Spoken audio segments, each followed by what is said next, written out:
Hi friends, మీకు ఈ video నచ్చితే లైక్ చేయండి, సబ్స్క్రైబ్ చేయండి. రాజు వాళ్ళ ఇంటికి కొరియర్ వస్తువు ఉంటుంది. ఇంతలో కావ్య అది తీసుకొని వచ్చి ఇంట్లో ఉన్న వాళ్ళందరికీ చూపిస్తూ ఉంటుంది. అక్కడున్న సుభాష్ మాత్రం ఏంటమ్మా అది చెప్పేసి అడుగుతూ ఉంటాడు. ఆ మాటలు వినగానే అక్కడున్న కావ్య మాత్రం చూస్తున్నాను మావయ్య అని చెప్పేసి ఓపెన్ చేసి చదువుతూ ఒక్కసారిగా షాక్ అయిపోతుంది. ఏంటమ్మా అలా ఉండిపోయా, ఏముంది అందులో అని చెప్పేసి అడుగుతూ ఉంటాడు.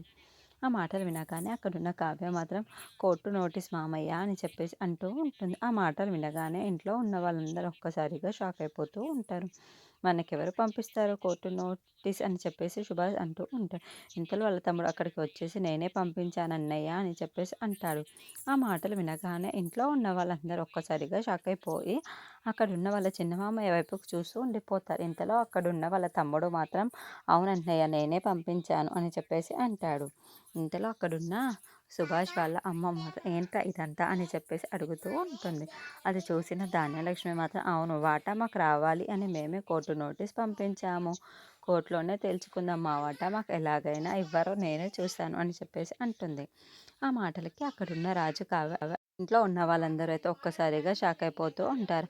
అవును నెమ్మదిగా అడిగితే మీరు ఇస్తున్నారా ఏంటి, అందుకే మేము కోర్టుకే వెళ్ళాం, నేరుగా కోర్టులోనే తేల్చుకుందాం, అప్పుడు మా వాటా మాకు ఎలా రాకుండా ఉంటుందో మేము చూస్తాము అని చెప్పేసి అంటూ ఉంటుంది.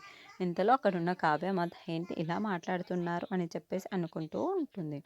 అక్కడున్న ధాన్యలక్ష్మి మాత్రం ఇప్పుడు నేను కోర్టులోనే తెలుసుకొని అంతా తెలుసుకుందాం అని చెప్పేసి అనుకుంటూ ఉంటుంది.